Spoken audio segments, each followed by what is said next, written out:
大家好，我是夏妈，今天用西米和紫薯做一个月饼，喜欢大家可以试一下。150克西米，加入200克的清水，泡10分钟。紫薯去皮，切成薄片，上锅蒸熟。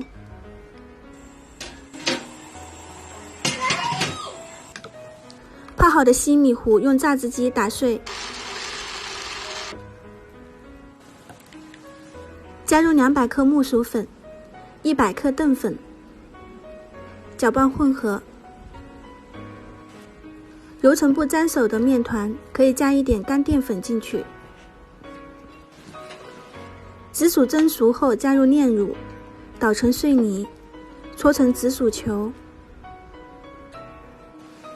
取一块面团搓成圆形，包入紫薯馅。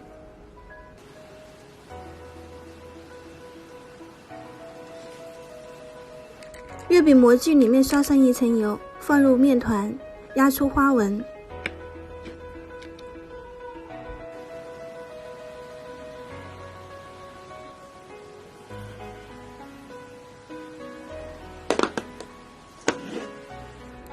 上锅蒸15分钟。